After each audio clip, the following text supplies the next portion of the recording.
তো কি আমার মাধ্যমিকের সকল ছাত্রছাত্রী বন্ধুরা, তোমরা সকলে কেমন আছো? আশা করি সকলেই খুব ভালো আছো। তোমাদের আমি কথা দিয়েছিলাম আগামীকাল অর্থাৎ আজ আমি তোমাদের যে আফ্রিকা কবিতাটি রয়েছে তার 1 মার্ক এবং 3 মার্কের কোশ্চেনগুলো ব্যাখ্যা করব। তো চলো আমরা কোশ্চেন ব্যাখ্যা নিয়ে চলে এসেছি। তোমরা শীঘ্রই খাতা এবং পেন নিয়ে বসে পড়ো কোশ্চেনগুলো লিখে নেওয়ার জন্য, যাতে এই কোশ্চেনগুলো তোমরা পরবর্তীতে হারিয়ে না ফেলো। তো চলো সর্বপ্রথম কোশ্চেন আমাদের যেটা রয়েছে, বিদ্রূপ করেছিলেন ভীষণকে। কিভাবে বিদ্রূপ করেছিলেন? এখানে তোমরা লিখবে আফ্রিকা মহাদেশ আদিম রহস্যময়তার ভর করে ভয়াবহ বিভীষণকেই যেন বিদ্রূপ করেছিলেন।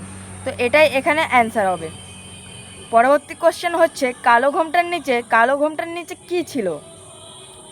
এখানে তোমরা লিখতে পারবে, এটা কিন্তু মোস্ট ইম্পর্ট্যান্ট কোশ্চেন, কালো ঘোমটার নিচে কী ছিল। তো চলো এটা দেখে নিই। এটার অ্যান্সার হবে কালো ঘোমটার নিচে অপরিচিত ছিল আফ্রিকার মানবরূপ, অর্থাৎ আফ্রিকা মহাদেশের মানবরূপ সাম্রাজ্যবাদী দেশগুলির কাছে উপেক্ষার আবিষ্ট দৃষ্টিতে যেন অরণ্য ঢাকা এক কালো ঘোমটার নিচে অপরিচিত ছিল। তো জাস্ট এইটুকুই অ্যান্সার হবে। আফ্রিকার মধ্যে যেহেতু আলো আসতো না এবং আফ্রিকা দেশটিকে কোনো মহাদেশে চিনত না, মহাদেশ বা কোনো দেশে চিনত না, এর জন্য একে বলা হয়েছে যে কালো ঘোমটার নিচে আফ্রিকা দেশটি ছিল। তো চলো তারপরে কোশ্চেন আমরা দেখে নিই। কৃপণ আলোর অন্তপুরে আলোর কৃপণতার কারণ কি? এটা মোস্ট ইম্পর্ট্যান্ট কোশ্চেন এটাও।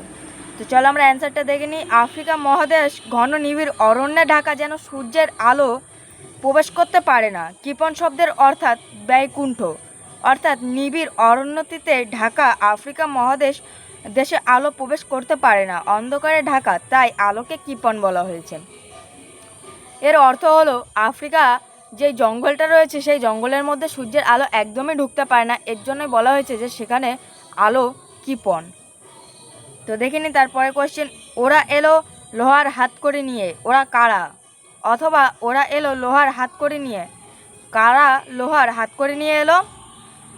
তো এখানে অ্যান্সারটা হবে যে ওরা বলতে অত্যাচারী ইউরোপীয় উপনিবেশকদের কথা বলা হয়েছে, যারা আফ্রিকান মানুষদের বন্দি করে কৃতদাসে পরিণত করত।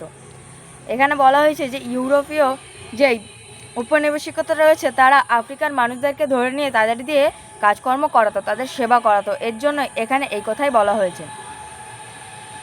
তো চলো পরবর্তী কোশ্চেন দেখে নিই। নখ যাদের তীক্ষ্ণ তোমার নেকড়ের চেয়ে, এর দ্বারা কবি কি বুঝিয়েছেন? আফ্রিকা কবিতায় কবি রবীন্দ্রনাথ আফ্রিকার মানুষদের ওপর সাম্রাজ্যবাদী শ্বেতাঙ্গ শাসকের বর্ত ও পাশবিক অত্যাচারের ভয়াবহতার কথা বলতে গিয়ে তাদের বর্ণ নেকড়ের চেয়েও নিষ্ঠুর এবং হিংস্র বলে অভিহিত করেছেন। মানে এখানে বলতে চেয়েছে যে যেমন নেকড়েরাও একটা সময় একটা মানুষকে ছেড়ে দেয়, কিন্তু এরা সেটা ছাড়ে না, এদের নখ নেকড়ের চেয়েও বেশি তীক্ষ্ণ। এরা মানুষের ওপর যে পরিমাণে অত্যাচার করবে আফ্রিকার মানুষদের উপর, যখন তারা ধরে নিয়ে গিয়ে খুব পরিশ্রম করাবে এবং খুব মানে অতিরিক্তভাবে তাদের দিয়ে তারা কাজ করাবে, তাদের সেবার কাজে লাগাবে, এর জন্য এখানে এই কথাটি বলা হয়েছে। তো চলো পরবর্তী কোশ্চেনে চলে যাই। কবির সঙ্গীত বেজে উঠেছিল, কি বেজে উঠেছিল? আফ্রিকা কবিতা অনুসারে কবির সঙ্গীত বেজে উঠেছিল সুন্দরের আরাধনা। তো পরে কোশ্চেন দেখে নিই। অশুভ ধ্বনিতে ঘোষণা করলো, কারা কি ঘোষণা করলো? এখানে অ্যান্সার হবে গুপ্ত গহ্বরের পশুরা অশুভ ধ্বনিতে ঘোষণা করলো দিনের আগামীকাল, অর্থাৎ পাশ্চাত্য দেশগুলিতে ক্ষমতা দখলের লড়াইয়ের মানুষের ভিতর পাশবিক শক্তি বেরিয়ে এসে সভ্যতার অন্তিমকাল ঘোষণা করে। বুঝতেই পারলে তোমরা অ্যান্সারটা। তো চলো পরবর্তী কোশ্চেন দেখে নিই। এলো যুগান্তরের কবি, কবি রবীন্দ্রনাথ ঠাকুর যুগান্তরের কবির কাছে কোন আহ্বান জানিয়েছে? অথবা এসো যুগান্তরের কবি, কবির ভূমিকা কি হবে? অথবা এসো যুগান্তরের কবি, যুগান্তরের কবিকে কোথায় এসে দাঁড়াতে বলা হয়েছে? এই তিনটে কোশ্চেনে কিন্তু এই তিনটে কোশ্চেনের উত্তর কিন্তু একই উত্তর। তো চলো আমরা উত্তরটা দেখে নিই। যুগান্তরের কবির কাছে মানবহারা মানবী অর্থাৎ আফ্রিকার দ্বার প্রান্তে দাঁড়িয়ে সকলের হয়ে ক্ষমা প্রার্থনার আহ্বান জানিয়েছেন। অর্থাৎ যুগান্তরের কবি মানবতার স্পুষ্ট বাণীতে সবাইকে উদ্ধৃত ও দুঃখিত করবেন। এর মানে হলো যে তাদের আফ্রিকার যেসব মানুষদের তারা ধরে নিয়ে চলে যেত, মানে ইউরোপীয় উপনিবেশিক শাসকেরা যারা ধরে নিয়ে তাদের দিয়ে কাজকর্ম করাতো, সেখানেই তাদের হয়ে কবি কথা বলেছেন। তো চলো পরবর্তী কোশ্চেন দেখে নিই। বলো, ক্ষমা করো, কিসের জন্য এই ক্ষমা প্রার্থনা? আফ্রিকা মহাদেশের ইতিহাস শ্বেতাঙ্গা উপনিবেশিক শাসকদের নির্মম অত্যাচারের কলঙ্কিত। তাই কবি মনে করেছেন অপমানিত আফ্রিকা ও তার অধিবাসীদের কাছে নিঃশর্ত ক্ষমা চেয়ে নেওয়াটাই সভ্য সমাজের প্রতিটি শুভ বুদ্ধি সম্পূর্ণ মানুষের কর্তব্য। এই জন্যই কবি ক্ষমা প্রার্থনা করেছেন। তো তোমরা বুঝতেই পারলে। তো চলো পরবর্তী কোশ্চেনটা দেখে নিই। সেই হোক তোমার সভ্যতার শেষ পুণ্যবাণী। সভ্যতার শেষ পুণ্যবাণীটি কী? শ্বেতাঙ্গ সাম্রাজ্যবাদী শাসকের নির্দয় অত্যাচারে ক্ষত বিক্ষত আফ্রিকার কাছে নিঃশর্ত ক্ষমা প্রার্থনাকেই কবি হিংস্র প্রলাপের মধ্যে সভ্যতার শেষ পুণ্যবাণী বলে মনে করেছেন। তো চলো এবার আমরা 3 মার্কের কোশ্চেনগুলো দেখে নেব। এগুলো সব 1 মার্কের কোশ্চেন ছিল, এবার 3 মার্কের কোশ্চেন দেখার পালা এলো। তো চলো দেখে নিই 3 নম্বরের কোশ্চেনে কী কী রয়েছে। এলো মানুষ ধরার দল। মানুষ ধরার দল কোথায় এলো? তাদের মানুষ ধরার দল বলা হয়েছে কেন? এটা কিন্তু মোস্ট ইম্পর্ট্যান্ট কোশ্চেন। তো এখানে হবে মানুষ ধরার দল বলতে নির্মম ও হিংস্র সাম্রাজ্যবাদী শাসকের কথা বলা হয়েছে। ইউরোপীয় শাসক কুল আফ্রিকায় এসেছিল মানুষ ধরার জন্য।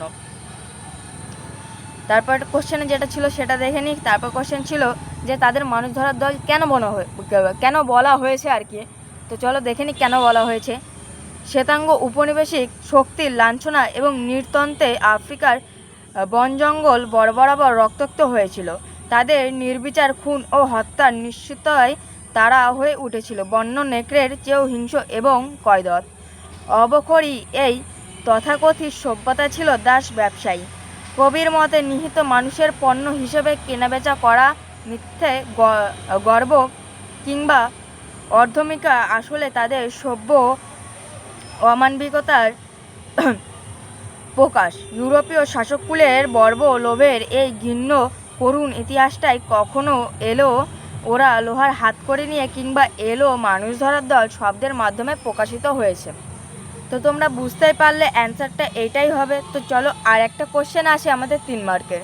তো সেই কোশ্চেনটাও তোমাদের বলে দিই। এসো যুগান্তরের কবি। যুগান্তরের কবিকে কেন আহ্বান করা হয়েছে? তো এটা আমরা অ্যান্সারটা দেখে নিই। যুগান্তরের কবির কাছে মানহারা মানবী অর্থাৎ আফ্রিকার দ্বারপ্রান্তে দাঁড়িয়ে সকলের হয়ে ক্ষমা প্রার্থনা আহ্বান জানিয়েছেন। কবি দেখেছেন পশ্চিম দিগন্তরের সন্ধ্যা নেমেছে। সভ্যতার সূর্য উপনিবেশিক অত্যাচারে মানবতার অপমানে অস্তচলন গানে সভ্য দুনিয়ায় অসভ্য অগ্রসর প্রকট হয়ে উঠেছে। পশুরা গুপ্ত গহ্বর থেকে বেরিয়ে অসভ্য ধ্বনিতে ঘোষণা করছে দিনের অন্তিম কাল। তাই কবি মনে করেছেন শুভ বৃদ্ধি সম্পূর্ণ মানুষদের উচিত এই বর্বরচিত রাষ্ট্রশক্তির বর্বতার বিরুদ্ধে রুখে দাঁড়ানো। তার সেই কারণেই কবি যুগান্তরের কবিকে তাদেরই প্রতিনিধি করে আহ্বান জানিয়েছেন। যুগান্তরের কবি মানবতার পুণ্যবাণীতে সকলকে উদ্দীপ্ত ও দাক্ষিত করবেন, এটাই কবির বিশ্বাস। তো এটাই হলো অ্যান্সার।